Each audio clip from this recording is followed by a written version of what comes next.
नमस्कार। मैं लता तेजेश्वर रेणुका मेरी एक कहानी सुनाने जा रही हूँ। लौट आओ पापा। ये कहानी एक 8 साल की बच्ची की है जो अपने पिता को पत्र लिखती है और उसे पता भी नहीं कि ये पत्र उसके पापा के तक पहुँच पाएगा या नहीं। लौट आओ पापा। मेरे पापा, आप मुझे बहुत याद आते हो। माँ को भी। माँ कहती थी आखिरी बार जब आपने मुझे देखे थे तब मैं सिर्फ 4 साल की ही थी। अब मैं बड़ी हो गई हूँ, 8 साल की जो हो गई हूँ। मैं स्कूल भी जा रही हूँ। माँ मेरी 2 चोटी बनाती है और मुझे स्कूल में छोड़ने भी आती है। अब मैं माँ को परेशान नहीं करती। बड़ी हो गई हूँ ना, इसलिए। जानते हो पापा, माँ जो भी बनाती है वह मैं चुपचाप अपने हाथों से खा लेती हूँ। मैं माँ को परेशान नहीं करती। जब भी माँ मेरे बाल बनाती रहती, आपकी बहुत सारी बातें सुनाती है। आपका देश के लिए लड़ना, कैंप में रहते समय आपकी मुश्किलें, पर मुझे ज़्यादा समझ में तो नहीं आता, लेकिन आपकी बातें करते समय माँ की आँखों में चमक के साथ आंसू निकल आते हैं। उसे देख मौन रह जाती हूँ।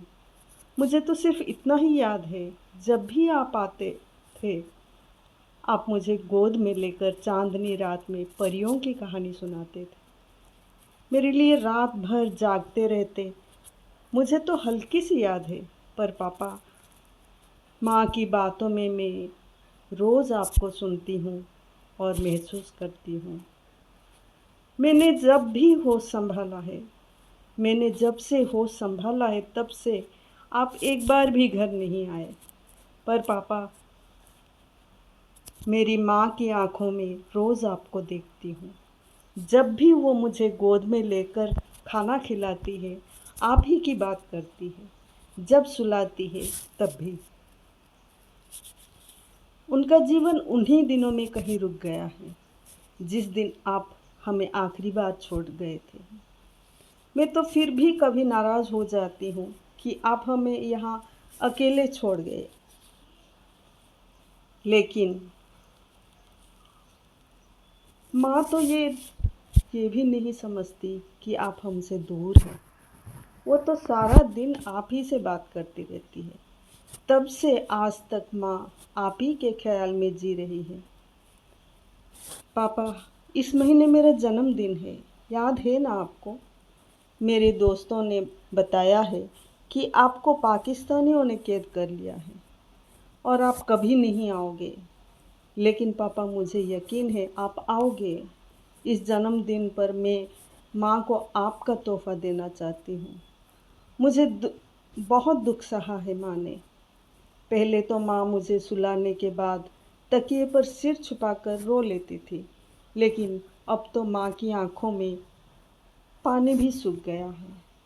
माँ कहती है, देश की सीमा पर आप खूब लड़ते हो। मैं टीवी देखती हूँ, पर आप कभी नहीं दिखे। चिंता मत करो पापा, मैं रोऊंगी नहीं। आप देश के लिए खूब लड़ो। हमें आप पर गर्व है। मैं अपने दोस्तों से जब भी आपका जिक्र करती हूँ, वह मेरे हर बात को ध्यान से सुनते हैं। मैं फ़ख्र से सिर ऊंचा कर झंडे को सलाम करती हूँ। लेकिन पापा, जब भी माँ की सूखी आँखें देखती हूँ, उन आँखों में आपके लिए इंतज़ार दिखता है। ये मुझसे सहा नहीं जाता। पापा, देश के लिए आप जैसे कई जवान हैं, लेकिन हमारे लिए आप एक ही तो हैं। फिर भी आप पर हमें नाज है। मैं भी बड़ा होकर आपके जैसे देश के लिए लड़ूंगी और देश की रक्षा करूंगी। पापा, आज भी गांव के चौराहे पर माँ आपकी रास्ता घंटों निहारती है। उसी रास्ते को जिस रास्ते से आप आखिरी बार हमें छोड़कर गए थे। सरहद से जब भी कोई खबर आती है, माँ दौड़ी चली जाती है। चौराह तक आपकी खैरियत पता करने। पापा, जानते हो, आपका वो पुराना घिसा हुआ यूनिफॉर्म माँ आज भी संभाल कर अलमारी में रखी है। कभी कभार चुपके से निकाल लेती और गले लगा लेती है। पापा, क्या आपको हमारी याद आती है? महीनों हो गए आपका पत्र पाकर, हम आज भी इंतज़ार करते हैं।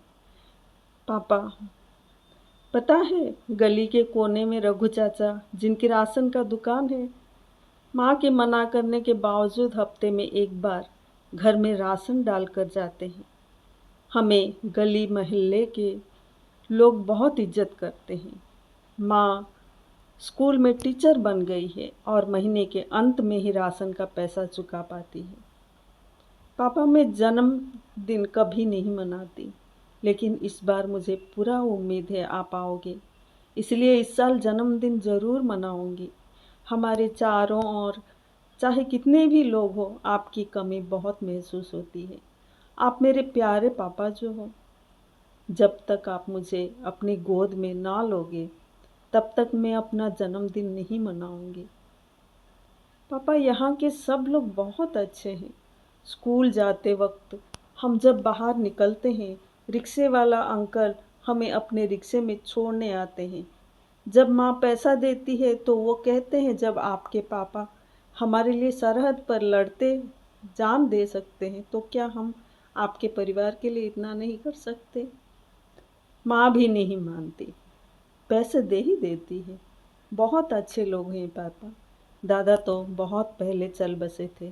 दादी भी कुछ दिन पहले हमें छोड़कर चली गई।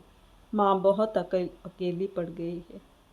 पर आप चिंता ना करो, आपकी शेरनी बेटी है ना अपनी मामा के पास। आप तो मेरे सबसे बेस्ट पापा हो। आप मेरे जन्मदिन पर आओगे ना पापा? मुझे पूरा विश्वास है आप ज़रूर आओगे।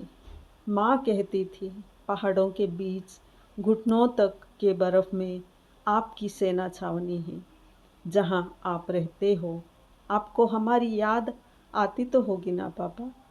पर आप हमारा चिंता मत कीजिए, हम बहुत खुश हैं। अब तो मैं बड़ी हो गई हूँ। अब तो मैं बड़ी हो गई हूँ ना। मैं माँ का ख्याल भी रखूँगी। पापा, आप इस जन्मदिन पर ज़रूर आना। माँ की आंखों में वह चमक और आनंद देखने का इंतज़ार है मुझे। आप आओगी ना पापा? आपका इंतज़ार करूँगी। आपकी प्यारी मुन्नी। लता तेजेश्वर रेणुका जी की आवाज़ में यह कहानी आपके सबके लिए प्रस्तुत है।